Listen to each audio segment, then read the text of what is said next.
This is the Rivian R1T, and it's a little bit like a Tesla Cybertruck, only you can actually buy it. Do you know what, that felt a little bit like being born again, and I don't mean in the religious way. Anyway, in this video I'm going to tell you all about this truck. I'm going to talk you around the exterior, I'm going to show you the interior, I'm going to try out some of its technology, I'm going to take it for a drive off-road, then of course I'm going to launch it to see how quick it is from 0 to 60 miles an hour and over the standing quarter mile. Anyway, I'm Matt Watson, and you're watching Carwow. And if you haven't done so already, make sure you subscribe to this channel and hit the bell icon to turn your notifications on. That way you won't miss a single upload. Buying a new car? Then head to Carwow and my team will help you find your next car at a fair price. Carwow, your one-stop car buying comparison site. Let's start this video by talking about the design of the Rivian R1T. So the outline is very much like a normal pickup, but it's got some modern elements like this huge light bar across the back. Being an electric vehicle, obviously it doesn't have exhaust pipes, though these design bits here do look a bit exhausty. I don't know why they've done that, but there we go. So moving down the side, wheel sizes actually start at 21 inches. These are the optional 20 inches because they're the off-road wheels, and that's why we've got the off-road knobbly tyres there. Moving down the sides, very pick-up-y. They look flush door handles, and I'll just open them with this rather cool key. Look, it's a carabiner. You can put it on your belt buckle like that, you see. Anyhow, let me just open the door. Look, flush door handles. Lovely. Down the side, we've got the Rivian logo there. Just a normal pickup from the side, really, isn't it? Apart from the rather cool brakes. Look at that. Very sporty-looking yellow brake calipers, which go with this cool yellow paint. Here at the front though, it's looking really modern again, isn't it? Look at that huge light bar. I love the design at the front of this car and the way they have the main headlight elements here. It's so good look in the front. This one has the upgraded off-road pack. Then you get like some extra tough ruggedness, and look, these tow hooks there as well. This is the Rivian logo there, and you actually see it used in lots of different places throughout the truck. For instance, there on the lights and on the pillar between the front and rear doors. Another thing I want to show you is this. Look, when you lock the truck, hear that? So funny, it tweets like a bird. Now the starting price of this truck is $67,500, which works out to about 51,000 British pounds. This is a launch edition, so it has some extra bits and pieces on it as standard, and it starts from $73,000. Now if you're thinking about buying a new pickup truck, or anything for that matter, you obviously need to sell your old car first. And if you want to do that, make sure you get a fair price for it. Click on the pop-out banner there, or follow the link in the description below, because you can sell your car through Carwow. You just upload some photos, give a brief description, and our trusted dealers will bid on your car. Then you can choose which dealer you sell it to, and they'll come to your house, take it away, and put the money straight into your account. Now, if you want to do that at a later date, you just simply Google "Help Me Carwow." Wait, I just want to do it again because I like it. There we go. I've got to say, I love the interior design of this Rivian. It doesn't feel like a truck at all. It feels like an expensive car. Now, it may look like leather, this, and it feels like it, but it's not. It's vegan friendly, as is the steering wheel, though it doesn't feel like leather so much, which is a bit of a shame. Roof lining is made out of recycled materials, but it doesn't feel in any way recycled. And then this open pore wood that you can get. It reminds me of another EV. Now, to find out what that EV is and to see an amazing deal you can actually get on it, click on the pop-out banner up there or follow the link in the description below. Big shout out to the seats as well. These seats look cool. They're really comfy. They feel expensive, and obviously you've got full electrical adjustment. And it is easy to get an ideal driving position in this car, though. To set the steering wheel, you do have to go into the screen and then adjust the steering wheel using these buttons here like that. So come on, there we go. Yeah, just like in a Tesla. So they try to reduce the amount of clutter and buttons, so a lot of things are just controlled through here and then the buttons on the steering wheel. Once you set the car up, it's not such a problem, but it is a bit of a faff when you first get into the car. Speaking of the infotainment system, really nice big digital display. You go through the different menus like that, and with the climate control, you actually control the air vents by sliding the angles around like that on the screen. Touch sensitive buttons rather than physical buttons, so they're a bit harder to press when you're driving, but it's not too much of a faff. You've got good mapping there like that, and obviously you can plug in your destination. It'll work out your charging points as well, so you always get to your destination with some charge, and you can just switch through different menus like that. I like it. One of the good things about this compared to, say, a Tesla Model 3 is that you also have a digital driver's display, so you do see your speed in front of you. You can't really change what you see on there, but it doesn't matter. There's enough information for all that you really need. Another thing that I like about this car is the storage. So underneath here, look, you have a big storage bin, and then here you have a wireless charging pad for your mobile phone. So even if you've got a big, silly semi-tablet phone like me, there's plenty of space for it, and you can even put that in there if you want to. Here you have some big cup holders. There is no glove box though, but you do have a big storage area there where you can put a bag. And the door bins, look, got a big bottle in the door bins there. I like the way that they're like folder style, like on the back of an airplane seat. They feel expensive, as do the door handles, which are, well, seem like they're solid metal. Don't know if they are. You've also got aluminium pedals. The floor mats, even though they're rubberized, they're like hard wearing, they feel expensive as well. No, look, there's your Rivian logo. Told you there's loads of Rivian logos. In fact, look here on the charge pad, there's little Rivian logos as well. It's all very nice, all very well thought out. I mean, even this, look, you got a nice big mirror there with 2 diffuse lights so you can look at yourself. Feel very smug about the fact you're driving a pickup truck, which is environmentally friendly. And no animals were killed in the production of the interior either. Here in the back seats, the quality theme continues, and there's plenty of knee room. Headroom is good as well. People over 6 foot will be fine back here. We've also got this lovely big glass roof which lets light in, and because you've got a flat floor, because obviously all the batteries are underneath the floor, there's plenty of foot space, so if you need to carry 3 at once, there's room for everybody's feet. Now what sometimes happens in electric cars is because of those batteries underneath the seats seem quite low, but not in this, so it's nice and comfortable. Also look there, you've got your Isofix anchor points for fitting baby seats. You've also got some posh, look at this with the buckles, the folds on the back of the seats. You've got a coat hook there, you've got USB-Cs there, you've got your climate control there with more USB-Cs there, and you probably can't see it, but there is a normal 3-pin socket there as well. Now check this out, right, look, underneath here we have some extra storage and a subwoofer for the stereo system. And that's a bit annoying having to pull down the armrest like that, and the fact that you've got exposed cup holders, so you do put your wrists in them, but you have some extra storage there. And look at this, through this flap is access to the place from which I was born at the beginning of the video. So one of the really unique features on this truck is what they call the gear tunnel. I mean, look at that, I'll just run round and show you. It is really large. See, hello, you're right, it's huge, isn't it? And the tunnel. Being a pickup, you've got an absolutely massive load bed. So the total capacity is 1,925 litres. And look, underneath here, you have some more literage. We do have a full-size spare, but this actual well is about 200 litres, and you can fill it full of ice to put like drinks in there, and there's a drain plug in there, so when it all melts you can just let it all out. Obviously it's a long bed as well, look at this, and it can take quite some weight. So the payload, what you can carry in there, 800 kilos. It's not the biggest compared to internal combustion engine trucks, but it's still pretty blooming good. So is the towing capacity. This thing can tow 5,000 kilos.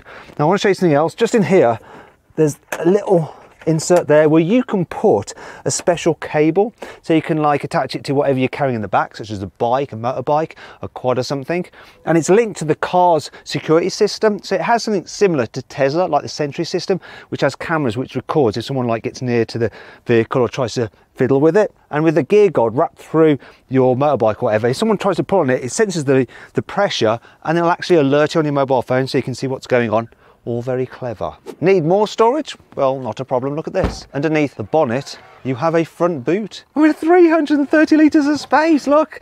Keep all your cables and stuff under there. And look, here's the special gear guard cable that I was talking about, that you plug in at the back to secure whatever vehicle or bike you're carrying. Shame you can't fit a bike in here, really. Maybe a small bike. Now to shut it, you press this, because it's all electrically operated. Come on. That's kind of cool, though I do miss the enjoyment of just slamming a bonnet. And that brings on to 5 annoying things about this truck. For a high-tech vehicle, there is no Android Auto for the infotainment system, which is a bit annoying. Now, before all you Apple fanboys go, no, should have bought nothing. There's no Apple CarPlay either, so many American pickups allow you to open this back window, which is pretty nice, but on this one, no! Let me in, Daniel! Isn't it really cool the way this has speakers built into the headrest? They look really nice, don't they, as well? Sounds impressive. Actually, they're not speakers, they're just a design feature, but anyone you take in this car is going to go, oh wow, cool, look at those speakers in the headrests, and then you're going to have to explain to them that no. See the way this cladding extends like that? Well, because the door is quite narrow at the bottom, the way you get out like that, you end up like dragging the back of your leg across this piece of plastic, and if you're wearing shorts, you could end up with a bit of chafing on your calves. There's no grab handles here on the windscreen pillar to help you hoik yourself into the car, and because there's no running boards to step on either, you end up having to just like mountaineer into the vehicle. Oh, you see. It's not all negative though. here's 5 good things about this car. Want to change the location of your roof bars? Well, they are easily removable, adjustable, and you can even mount them. This is going to be really ungainly. On here, look, slidey, locky, locky. Not sure about this pose though. There's a flashlight in the driver's door, look at that. Oh, I quite like the way it extends. Feels really expensive as well. It's metal, and it's always going to be charged because it charges off the car's battery, and because the car's got all the kilowatt hours, this will never be without power.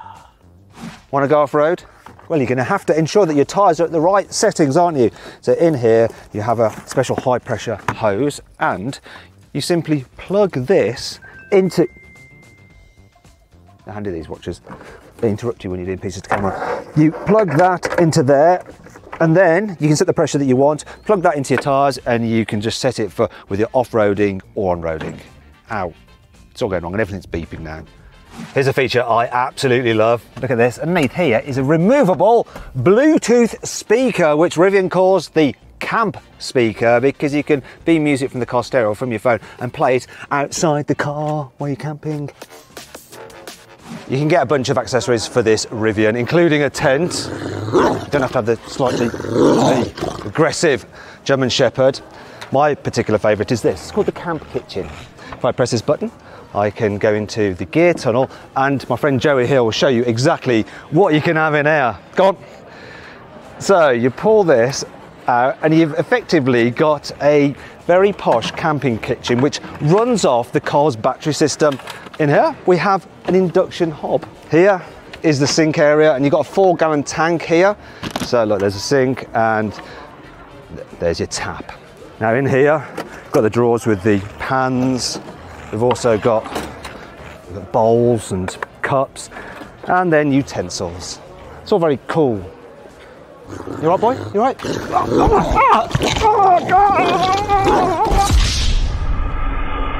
This Rivian has 4 electric motors, 1 controlling each wheel. Combined, they put out 800 horsepower, 900 newton meters of torque. You have a 135 kilowatt hour battery pack, which will give you a range of 314 miles. There will be a bigger battery coming out later on, which will give you a range of around 400 miles. Now to charge it, you just press this button like that, and that opens up, really cool.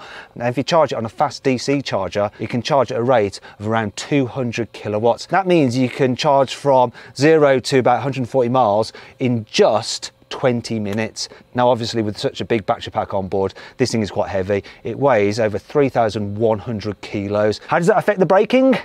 Let's find out. I'm going to see how quick it can stop from 100 miles an hour and from 60 miles an hour. Let's do it. Yeah, you can get up to 60 miles an hour pretty quickly. More on that in a bit because I'm going to be launching it. Let's get to 100 miles an hour. Here we go, full emergency stop now.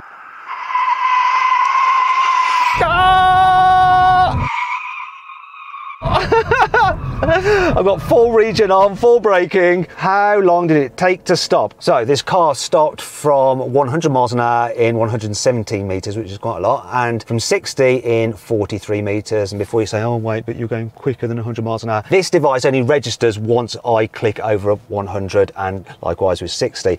So the distance from 60 miles an hour, 43, I got on the road in a Range Rover Hybrid, 35 meters. However, obviously the Range Rover, I've never said this before, is quite a bit lighter than this and was on street tyres. I think the braking performance has been affected once again by the off-road tyres. I've got to try it on street tyres, haven't I really? But it's not terrible considering the weight.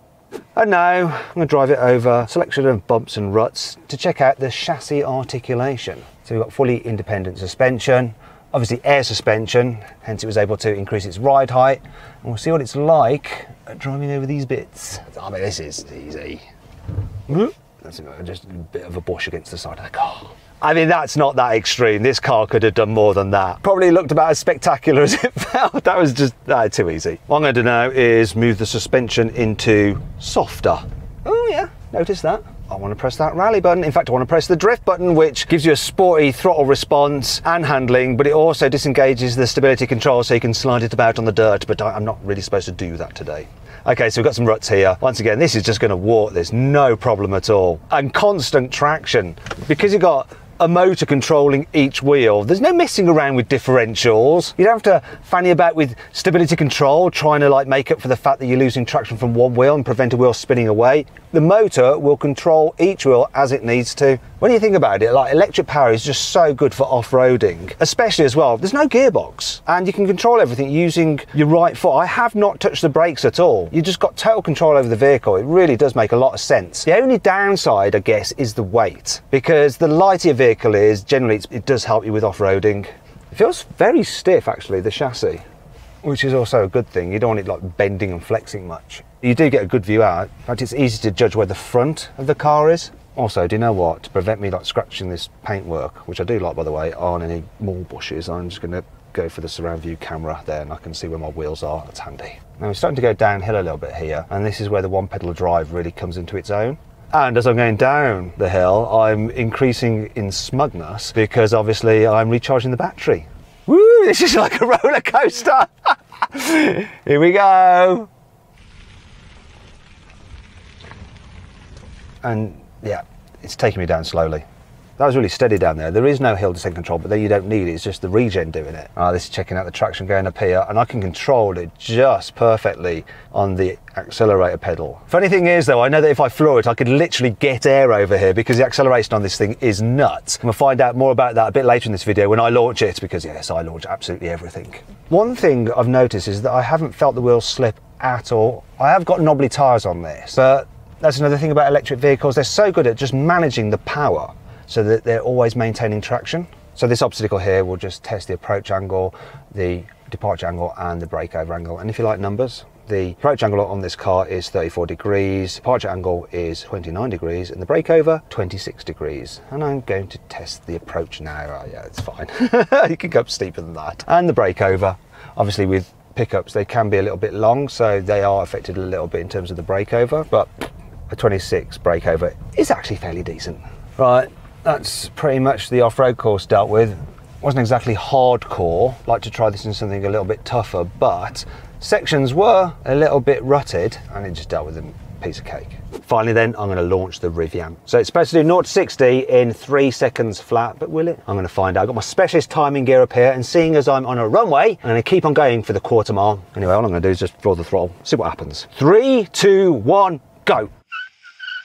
Oh, you can hear the tyres scrabbling away. 0 to 16, 3.87. I am on off-road tyres, so street tyres would be quicker. Let's keep going for the quarter mile. What we got? 12.51. Okay, so I think in the interest of fairness and science, I need to do a run in the opposite direction, and that has nothing to do with the fact that that was a lot of fun and I just want to do it again, right? Promise. This time I'm going to launch, but I'm not just going to floor the accelerator. I'm going to hold it on the brake, floor the accelerator, and then release the brake, because then you have a sort of launch control, even though it doesn't actually say launch control anywhere on the dash. But let's see what happens this time. So floor the accelerator, I'm going to release the brake now. Not the same. Here we go.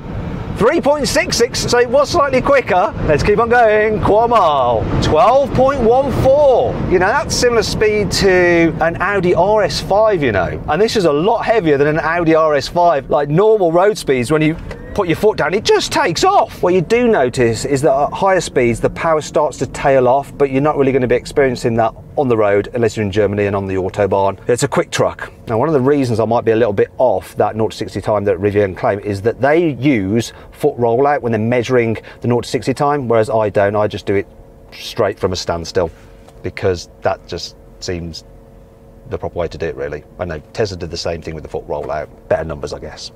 You know, the Americans, they're good at marketing, aren't they?